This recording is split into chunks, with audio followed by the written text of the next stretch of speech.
I'm Eric Olsen. We are with the designer and main artiste of Tiki Underground, Bill, the Dr. Lynn. So here we are at the Tiki Underground. It's Tiki Underground version 2. I came to them as a drummer for a certified band of Kahuna Kings. And then I started doing the graphic design and all that for the bar, which turned into them saying, hey, what you doing this summer?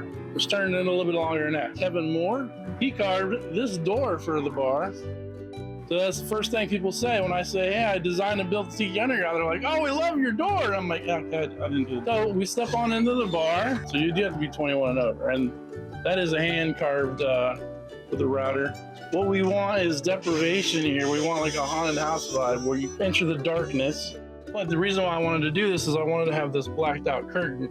You come in, your eyes have to focus, and then you open it up and you see all the bright, beautiful lights on the inside of the bar. So this bar was from like the early 80s. The whole place was white paint, green carpeting, and bright blonde oak built-in bar. And it was a cozy little place. It looked kind of nice.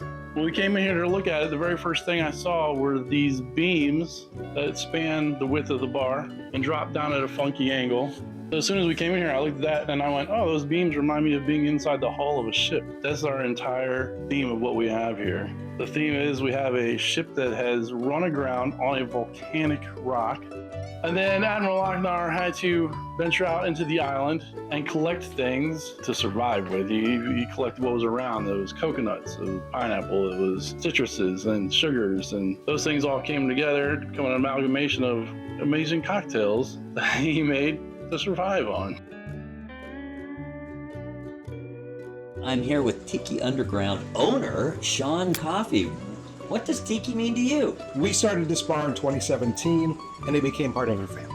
So it's actually friends, it's Ohana as they call it, and that's what it means to me. Did you have a running bars or restaurants business? Or? No, I had not done any of that. But the last time I was actually in any type of business with food was basically delivering pizzas when I was like 18. That was my introduction. I have no idea what I'm doing. And I need to find out. And I asked people, and the people I hired, how do we do this? Is there a better way? Can we do something different? 9 times out of 10, they come up with something. It might even be the smallest thing, but it does make it, and we've been improving ourselves ever since. The decorating and the ideas. I collaborated with a guy named Dr. Bill Wynn. So talented. I bought the place, I looked around, I brought him in. I'm like, what do you see, Bill? And Bill's like, inside of a ship. This was a painstaking process. This is all concrete mixed, 5 gallons at a time, literally slapped on by hand. So tell us about how you actually did, for example, the lava. So yes, indeed. So the lava is all concrete. After we tore down the built-in back bar, covered the entire wall in chicken wire, basically hand-tossed concrete, 1 handful at a time to create this rock formation. Covered the entire wall in shiplap. And then I had space in the wall, which allowed us to nestle in flat screen monitors. Over top of those, I hand sculpted and then cast and molded rustic beat up portholes. Tiki bars typically do not have windows because it's, you're supposed to go into a tiki bar and be immersed in the environment and escape. And you don't have lights or windows to look out of. Many adaptations of graphics going on in there. On the weekends and during off hours, when I was in here working, you would see a diver cleaning the glass. That'd be startling. Yeah. How'd they get in there? We were a hybrid, I call it. We had Bud Light on tap, Fireball, and stuff like that, but we also did our tiki drinks. And it helped people come in that had no idea what this was. And they would watch a bartender make a drink and go, what are you doing? Why is it like that? Here, this is full-fledged, 100% tiki. Where in your mind did this ship go aground? Where are we? I am a huge fan of the TV show Lost. If you notice, there are some Dharma symbols throughout the building. I saw it back in the bathroom. There's a lot of little Easter eggs in this place. I love Easter eggs. We can go back over here real quick if you'd like, and I can show the first one. So this is our little crate here. A lot of crates. The story is Admiral Lochnar, who was the person that was on the ship, was a sole survivor, and he decided he wanted to build a tiki bar while he was waiting for his rescue. The doorway, something mysterious that's inside here that we're not sure of, but we want to keep it from getting out. Used to lock it looks like a mysterious safe door. Oh my God, it's rattling. Is my piece that's been in every bar since the beginning. Luckily, I still have him, and he hangs out. He's also our mascot for a lot of our shirts. A lot of these things were actually in the previous bar, a lot from Sean's collections over the years. And then I had carved the panels, which are on the faces of the beams. Some of the lamps, like the crate lamp right over there, is an original Dr. Bill. So they actually needed a merchandise display case, which was part of the original build idea. I immediately thought I should put him in a case, which then turned into building a platform beneath him, which is the storage. And in the hallway here, the hallway was a very tiny space, so that gets overlooked a little bit here and there. But this is my headhunter hallway. We have our trophy skulls buried in mud and collapsed down, and it looks as if there was a bamboo rack that held all the skulls and it collapsed and then maybe a mudslide or whatnot. This is one of those cool features that most people don't see when they come in here, but of course these guys are more of the focal point. And then what is left of the fountain is hanging up here. This giant skull here was the face of the original fountain at the first location. This I would love to say I had created, but this is actually a piece from the Con Tiki that used to be in Cleveland, Ohio. This was on the face of the bar. So I didn't do that, but he did fit here pretty well, so. Did you do the new here? Both of these were actually, as we kind of figured out, they were from the Red Robin restaurants. That one even had the Red Robin logo on it before we painted over top of it. You got to kind of build your own in this public setting. Yeah. Is finding space and having things that you can see. There's something to see everywhere you look. That's the number one rule design-wise. Tiki bars is layers and layers and layers. Every time you come in, you're seeing things you didn't see before. Yeah, that's fun because I keep coming in here on weekends and adding things, and people don't even know I did it. And then all of a sudden one day I'll be like, wait, where'd that come from? This anchor, it is basically a cardboard shipping tube, some formed cardboard, a chunk of foam, all brought together and painted up to look like, rusted metal. The funny thing is Sean had told me that when the fire inspector came in here for the opening, he was not happy about having this anchor hanging over somebody's head by just a little baby rope. And Sean had to let him know that it's not, it's not real at all. Yeah. The Con Tiki sail right there was hand painted. The back bar ceiling, this was here. So yeah, I just covered it in more matting, and then we tacked up all the bamboo here to make it look like it was a structure built out of bamboo. Again, that was just taking what was here and making it work. And then that gave Sean a space to put his mug collection. Well, let's move on. Okay. And the idea with this place was going to be like a 1960s bachelor's pad. So we have this beautiful Whitco bar that was restored. And then the rest of the art is just stuff, again, we pick up at these Tiki events. We also do a Tiki flea market here in Cuyahoga Falls that we're responsible for. And we've been doing actually at the old place since we opened.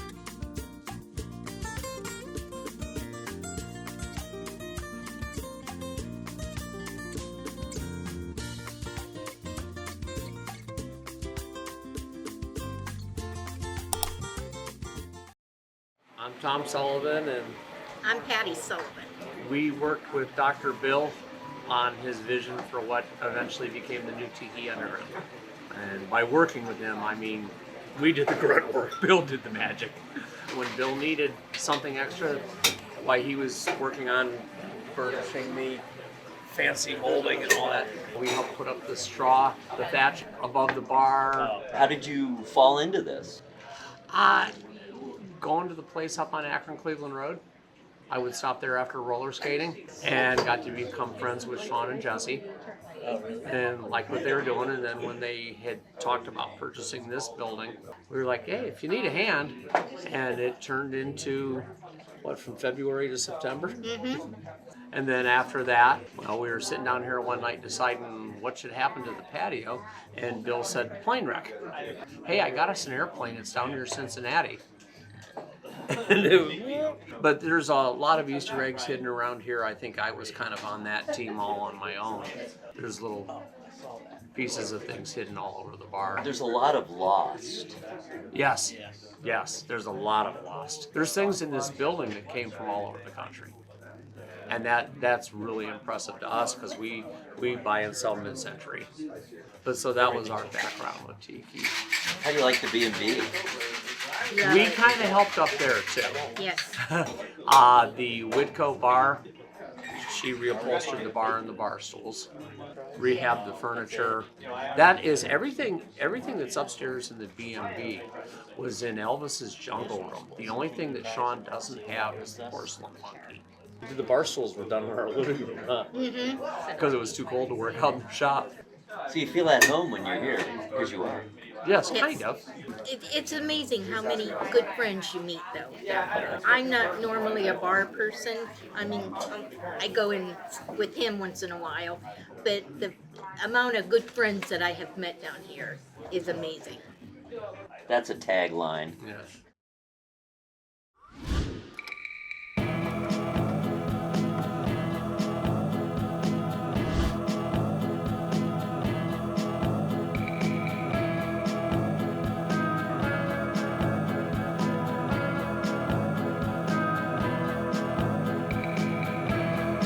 Sit for me.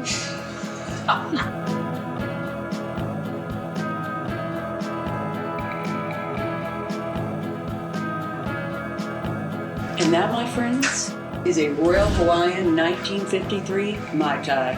Cheers! All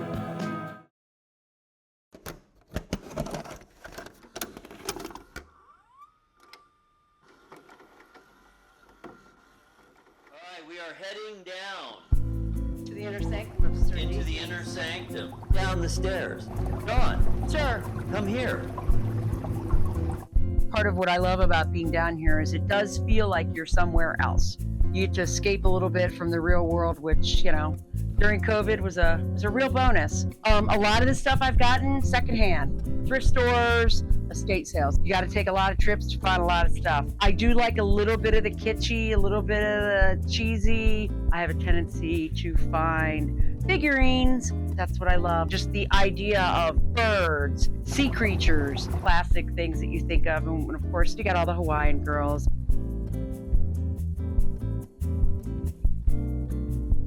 Dawn's a very good accumulator, and she really has found many of our items. I tend to be good at assembling things, coming up with themes, and seeing how things might go together in an aesthetic manner. Speaking of Tiki Underground, when we were there, probably about a year ago, that inspired Dawn. Ceiling has been all about her. People come in here, and it's literally the first thing they notice. It's something that does distinguish ours from other tiki bars. We've had tiki aficionados tell us our ceiling really is unique. And up in here, hidden amongst the flowers and the plants, jellyfish. The glass fish floats, which are synonymous with tiki. We are not in a tropical area, so this really shows you how popular it was across the country. 50s to 70s. 50s through 70s. And why we're finding it now, sadly, is because a lot of those people who had those collections have passed away. And so there's estate sales, and you do luck out and find things. One of the great things about tiki is this combination of high and low art. Don was mentioning, kitschy stuff, cheap stuff, blending that with real authentic items. One of the big influences in tiki was the Enchanted Tiki Room at Disneyland, which opened in the late 50s. There's a whole subculture within tiki applying or that derives from the Enchanted Tiki Room. I don't know if you've been there, but your hosts are talking parrots. Oh, look at all the people. And welcome to Walt Disney's Enchanted Tiki Room. When I went to the Tiki Room as a small child, I was truly enchanted. It affected me, it impacted me. Here in this land of enchantment, I appear before you as a mighty tree. Stand back from my limbs, let new life fall.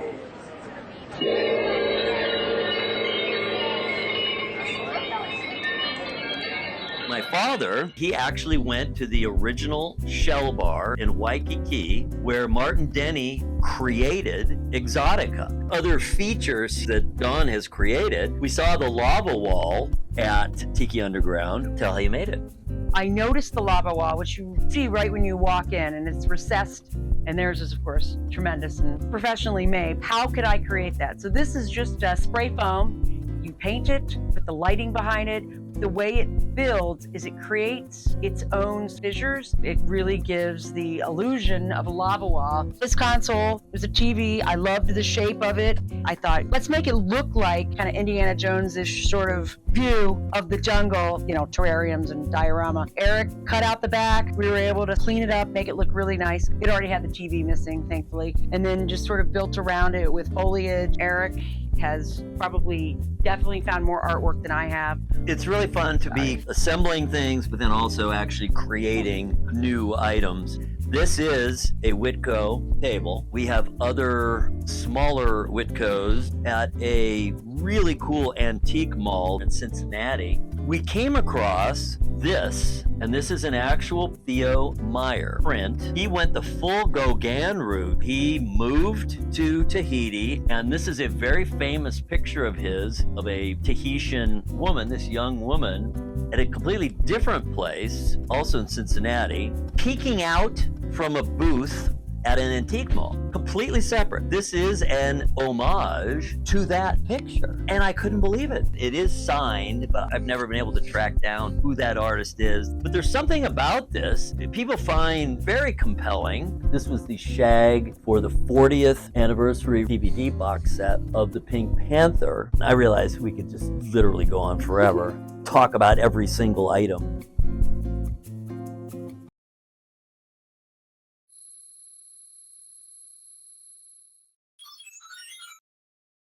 I can talk about Tiki forever. Oh, I know. I'm sure you can.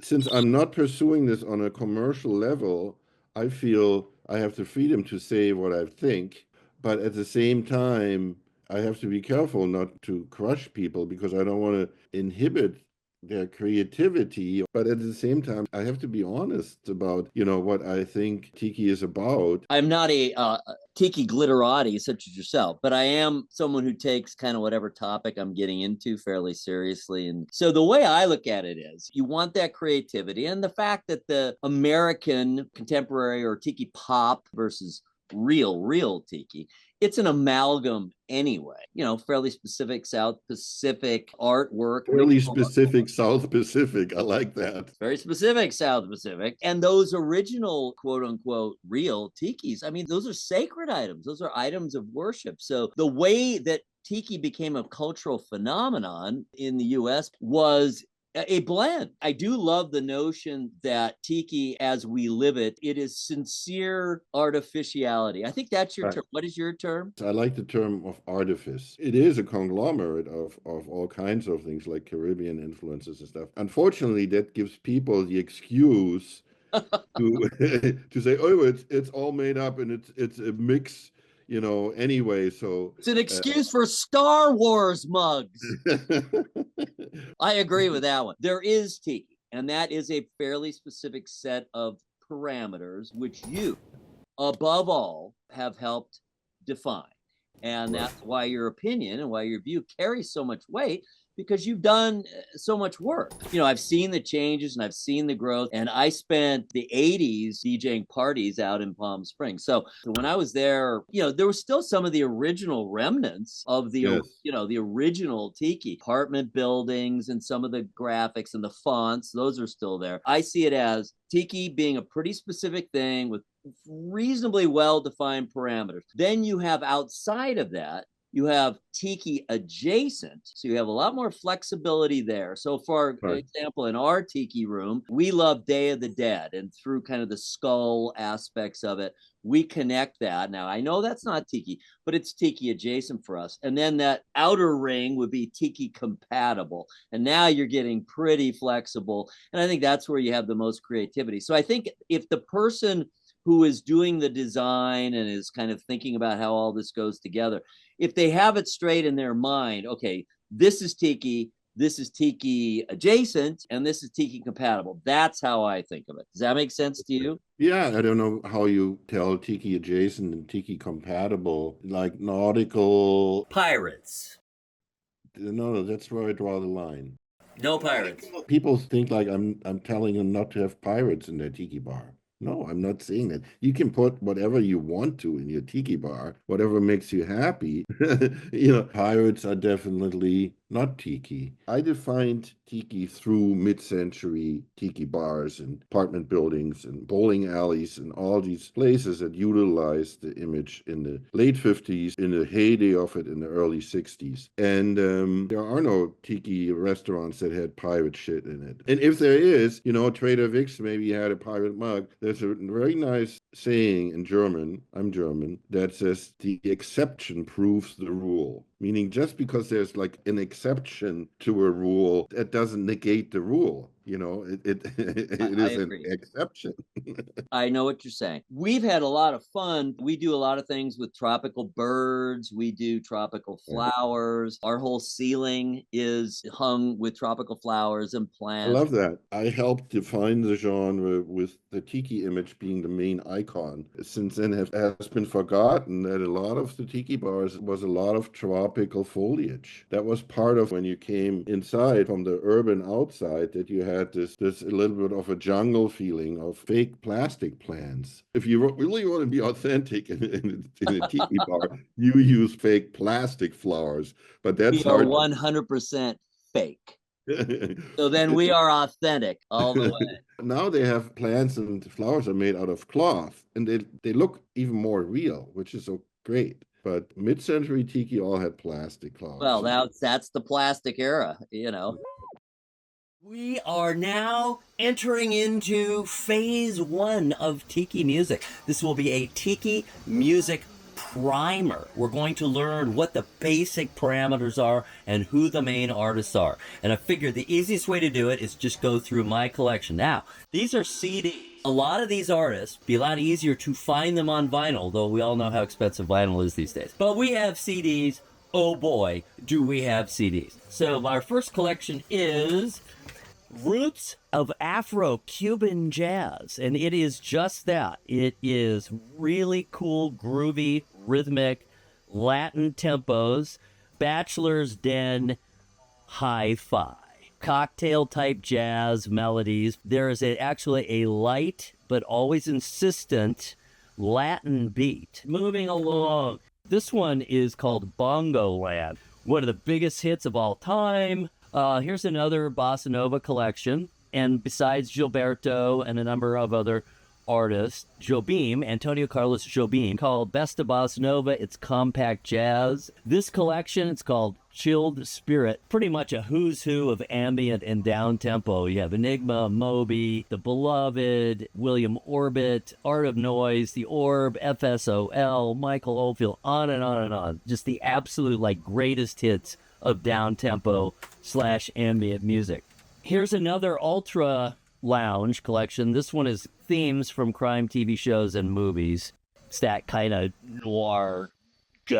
This is called Electro Lounge. This is a nice collection as well. It's a bunch of standards that are remixed with electronic beats.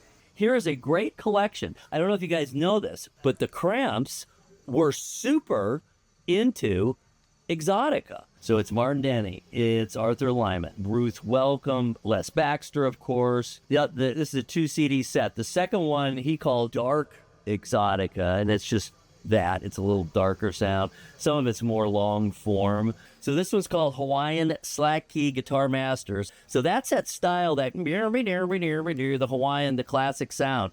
And this goes all the way back to the late 1800s, I guess they said they were doing it by then. Of course, it wasn't recorded till later. But these are some of the real foundational people. So we have the Hawaiian Style Band. We have Hapa, who I'm going to show you the CD by. I really do like them, HAPA. This is a really great collection from Sony called The Very Best of Latin Jazz. It's all the biggies. You got Mongo, Santa Maria. This is a really nice collection. The Very Best of Latin Jazz. This one is leaning toward Latin. Margarita Mambo. Shaken Not Stirred, a 46-track collection of chilled martini tracks. So it's all electronica. It's some of the same bands we've talked about. Julie Cruz is on here, Pink Martini, some of the real classics of modern day. 3 CD collection, Shaken Not Stirred. This one is called Mallets in Wonderland, and this is my favorite one, Space Age Pop Collections. And there's some really great songs on here. Three Sons, Henri Rene, Russ Case, Henry Mancini. This is a nice collection, 3 CD set, just called Surf. And it literally has all the hits. If it's a surf hit, it is on here. And I love this. This is kind of like all the classics in one place. This came out in the 90s, and this is one of the early Shag. Remember I was telling you about this, and he did the cover of this, which I think is brilliant. So true. Of course, art-wise, vinyl is so much better because it's bigger. Always the problem with CD artwork is it's reduced. Speaking of Tiki collections, here's our good friend, Sven Kirstens, godfather of the Tiki revival. One of my favorites is Twin Peaks, which was composed by Angelo Badalamenti. And, of course, the theme song is sung by Julie Cruz. Well, rounding third and heading for home, I mentioned the Ultra Lounge series. Here is kind of their greatest hits in one collection. So if you're only going to get one Ultra Lounge, get this one. And ooh, look at how cool that is. Cheetah skin. Recommended very, very highly. These are all California-based artists. Chet Baker's on here, Dave Brubeck's on here, and many, many more. Cal Jader. Very well played, melodic West Coast jazz box. These are all If you ever find this, I've only seen it once. It's called Chasing the Sun, and it's in this really fun, in a cooler. 1, 2, 3, 4 CDs and a nice booklet where you have the classic hits, Summertime by Billy Stewart, Groovin' by the Rascals. If you ever run across this box set, and it's not ridiculously expensive, this is a really fun one to pick up. And it covers summer from all those different angles. Hey, if you run into it, pick it up. All right, well, that's it for our introduction, looking at collections and compilations, kind of an overview of Tiki music, the various subcategories.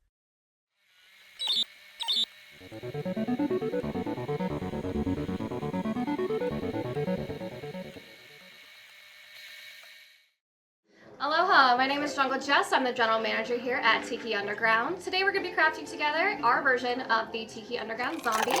We pull our recipe from the 1934 Zombie by Don the Beachcomber. Don Beach was very secretive with his recipes. Even his own staff didn't even know what all ingredients would be into each cocktail. So many variations that you'll try today at any tiki bar are going to be a riff on a riff or some sort of secret recipe that was passed down through stories or ingredients written on a napkin. For our version of the zombies, we're still going to stick with that nice blend of Jamaican rums. So we are going to do a ½ ounce of Appleton Estate Signature. We're going to do a ½ ounce of Hamilton 151. A full ounce of Myers Dark. A ½ ounce of Luxardo Liqueur.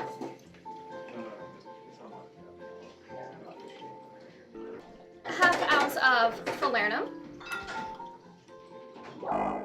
So Falernum, you can make it as a spirit-based one, like we get through Maggie's Farm, or you can get an NA one or make your own. Toasted almonds, allspice, anise, cloves, ginger, lemon, lime, peel, sugar. You boil it all down. It's very picky when you make it in-house, which is why we stopped doing it ourselves, because if you toast those almonds too long, that burnt flavor does come through. Then we're going to go into our juices. We do have a ½ ounce of Fashionola that we make in-house.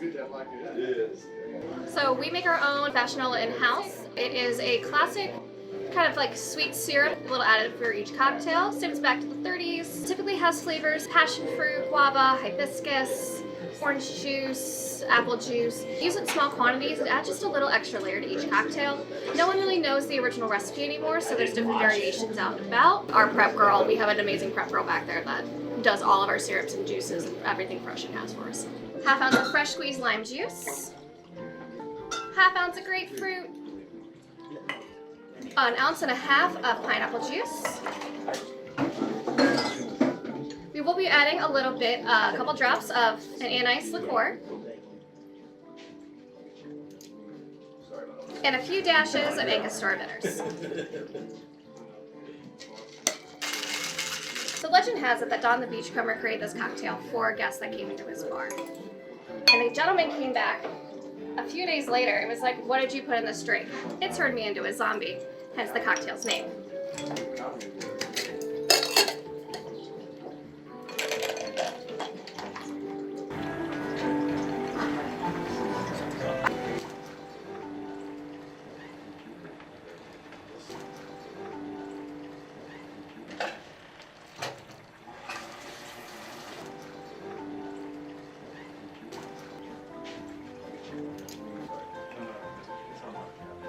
Like, I don't know what fashional is.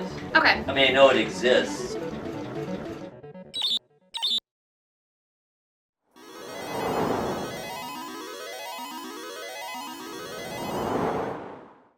The history of the Aloha shirt begins in the 20s and 30s, which is a kind of a fascinating blend of indigenous Hawaiian culture, Western influences, and mid-20th century escapism. There is some debate over who coined the term Aloha shirt. Some credit Ellery Chun, a Chinese merchant who trademarked it, while others point to Koichiro Miyamoto, also known as Musa Shaya, the shirt maker, a Japanese tailor. The cultural roots of the Hawaiian shirt comes from the native Hawaiian kapa cloth. Kapa is made from the bark of the mulberry tree.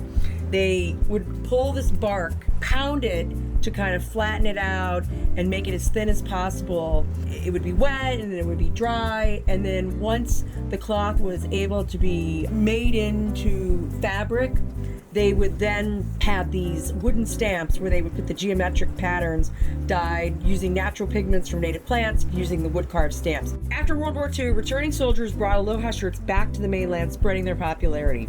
That was around the same time that people started building their own tiki bars in their homes, and because of this sort of joyous time post World War II, the idea of celebrating and having this tropical escape became very popular, and it was not uncommon for people to have their own tiki bars. In the 60s, a very popular thing began, Hawaiian Shirt Fridays. So the beginning of casual Fridays that we know of today in corporate culture began with the Aloha Shirt Friday. So people would wear Hawaiian shirt, Aloha shirt, tiki shirts on Fridays, and it'd be casual day, and it would often lead into happy hour. During the golden age of tiki fashion, which is really considered the 50s and 60s, there was the Hollywood influence. Films set in the South Pacific, shows like Hawaii Five-0 glamorized island life. Celebrities like Elvis Presley in Blue Hawaii solidified the Aloha shirt as an icon of leisure. It expanded not even just in the fabrics that people wore, but also in home fashions too. People would have a lot of these sort of vibrant fabrics, you know, used to decorate their homes. Unfortunately, 70s, the decline came about as we shifted towards minimalism.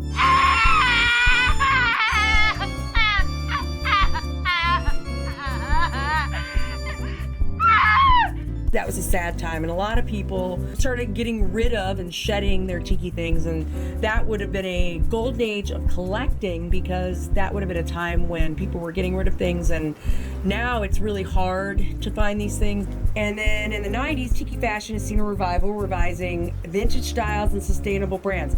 Interesting enough, the two most popular brands from the early tiki years, Rain Spooner and Tory Richards, maintained a presence and managed to have their own revival, and they are still around. Particularly sophisticated model Sam is wearing a Rain Spooner. Rain Spooners are great because they feature the reverse print style, softening the colors. What they would do is, unlike a lot of the other fashion designers, they would turn the fabric inside out, so it would be more muted on the outside. Big fan. My model Sam is featuring a Tory Richard, a vintage Tory Richard. It's got all those amazing 70s colors. That's a great example of a vintage Tory Richard. Eric, don't make this drama about you. I'm not making anything about anything. Among my favorite styles is the Van Court. I personally am a Van Court lady. It's popular in the 70s and 80s. and is known for bold polyester and rayon prints with nostalgic butterfly collars. This shirt might be a little small for Sam, which makes it just even all the more sexy. It's got the volcanoes and the waves. It's just breathes like Egyptian cotton. So speaking of Van Court, this shirt that Sam is wearing is from Eric's private collection, and we got this on our honeymoon. So we were traveling in Kauai. It wasn't until much later that we really got into the tiki world that I realized that his very first tiki shirt that at least I bought him was among the echelon of the best in the world of tiki fashion. So Sam looks really good in it. Well, we did go on the death hike up the Nepali coast. I kept accusing Eric of trying to kill me on our honeymoon. The most treacherous hike I've ever been on. I thought that I was gonna die, and then I saw